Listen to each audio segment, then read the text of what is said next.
Hello friends, welcome to my channel.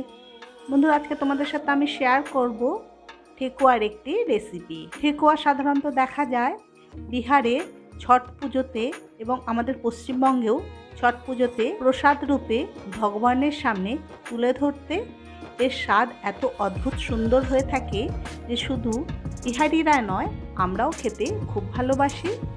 শুধু পুজো কেন, অন্য সময় পেলেও আমরা খুব খুশি হই। তাই সহজেই কিভাবে আমরা ঠেকুয়া বানাতে পারবো সেই রেসিপিটি তোমাদের সাথে শেয়ার করব। বন্ধু, আমার ভিডিওটা যদি তোমাদের ভালো লেগে থাকে অবশ্যই একটা লাইক করে দিও। দেখো বন্ধুরা, ঠেকুয়া বানানোর জন্যে আমি একটা চওড়া এরকম রেকাবি টাইপের থালা নিয়ে নিয়েছি। এই থালার মধ্যে আমি 1 কাপ দিলাম গমের আটা, 1 কাপ দিলাম ময়দা, আর হাফ কাপ দেবো সুজি, 1 চামচ দিয়ে দেবো মৌরিটা তোমরা হালকা গুঁড়ো করেও নিতে পারো, তবে আমি গোটাই দিয়েছি। আর নিয়েছি দেখো 300 গ্রাম গুড়টাকে আমি একটু ঘষে দিচ্ছি। গুড় দেওয়ার পরে আমরা 100 গ্রাম মতো ঘি নিয়ে নিয়েছি। ঘিটা আমরা পুরোটাই দিয়ে দেবো। দরকার হলে তোমরা তেলও ব্যবহার করতে পারো। আমি আরেকটু ঘি নিয়েছি, দরকার হলে দেব, না হলে দেওয়ার কোনো দরকার নেই। এর সাথে নিয়ে নিলাম হাফ কাপ ড্রাই নারকেল। তোমরা টাটকা নারকেলটাও দিতে পারো, তবে আমি ড্রাইটাই নিয়েছি। এইবার সমস্ত কিছু দিয়ে বেশ ভালো করে মাখিয়ে নেব।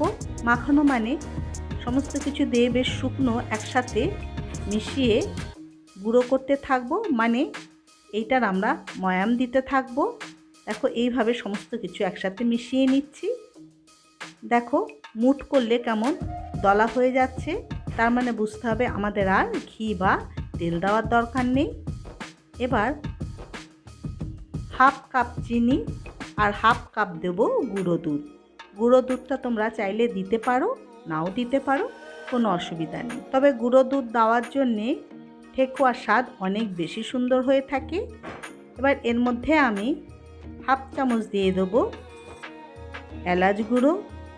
তারপরে আবার বেশ ভালো করে মিশিয়ে নিয়ে একদম অল্প করে করে জল দিয়ে এটাকে মাখাতে থাকবো। আমাদের ডোটা বেশ টাইট হতে হবে।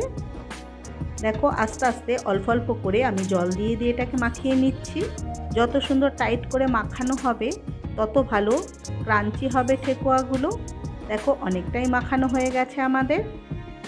আস্তে আস্তে ভালো করে মাখিয়ে নিয়ে একটা বেশ টাইট ডো বানিয়ে ফেলেছি। তোমরা দেখে বুঝতেই পারছো ডোটা বেশ টাইট হয়েছে। এবার এর থেকে ছোট একটা লেচি কেটে নেব। তবে ঠেকুয়াগুলো একটু মোটা চ্যাপ্টা ধরনের হয়ে থাকে, সেই জন্য লেচিটা একটু সামান্য বড় হতে হবে। দেখো, 2 হাতের সাহায্যে এইভাবে গোল করে নিয়ে একটা স্পুনের পেছন দিক দিয়ে একটা ডিজাইন করে দিচ্ছি। এইভাবে তোমরা নানান ধরনের ডিজাইনও করে দিতে পারো। দেখো, আমি আরেক ধরনের ডিজাইন বানিয়ে ফেলছি। এভাবে তোমরা নানান ধরনের ডিজাইনের শেপ দিতে পারো। দেখো বন্ধুরা, দেখতে কত সুন্দর লাগছে। ছাঁচ ছাড়াও তোমরা এইভাবে ডিজাইন বানিয়ে ফেলতে পারো। দেখো, আস্তে আস্তে প্রথম স্লটে ভাজার জন্যে অনেকগুলোই ঠেকুয়া রেডি হয়ে গেছে। এবার মিডিয়াম ফ্লেমে আমরা ঠেকুয়াগুলোকে আস্তে আস্তে তেলের মধ্যে ছেড়ে দিচ্ছি। লো টু মিডিয়াম ফ্লেমে ঠেকুয়া ভাজলে সময় হয়তো অনেকটা বেশি লাগে, কিন্তু খেতে খুব ক্রাঞ্চি হয়ে থাকে। ঠেকুয়াকে কখনোই হাই ফ্লেমে ভাজবে না, তাহলে ঠেকুয়াগুলো ওপরের দিকটা লাল হয়ে যাবে বা পুড়ে যাবে, ভেতরটা কিন্তু কাঁচাই থেকে যাবে। সেই জন্যে ঠেকুয়া সবসময় লো টু মিডিয়াম ফ্লেমেই ভাজতে হয়। দেখো, আমাদের একদিক হয়ে গেছে, আর একদিক ভাজতে দিচ্ছি। টোটাল আমাদের 8 থেকে 10 মিনিট মতো ঠেকুয়াগুলো ভাজতে সময় লাগবে। ঠেকুয়াগুলো একদম গোল্ডেন কালার হয়ে গেছে, মানে পুরোপুরি হয়ে গেছে। এবার আস্তে আস্তে আমরা ঠেকুয়াগুলোকে তুলে রাখছি।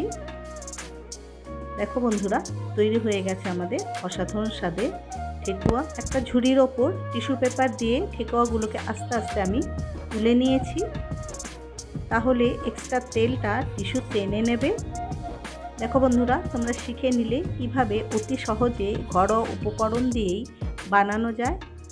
তোমরা এইভাবে একবার বানিয়ে দেখো, দেখবে খেতে খুবই ভালো লাগে। বাচ্চাদের টিফিনেও দিতে পারো বা বিকালে বা সকালে কোনো অতিথি আসলে তাদের আপ্যায়নে এরকম ঠেকুয়া তোমরা ব্যবহার করতে পারো। বন্ধু, আমার ভিডিওটা যদি তোমাদের ভালো লেগে থাকে অবশ্যই একটা লাইক করে দিও, আর নতুন বন্ধুরা প্লিজ আমার চ্যানেলটিকে সাবস্ক্রাইব করে দিও। তো দেখা হচ্ছে পরের ভিডিওতে আবার একটা নতুন রেসিপি নিয়ে।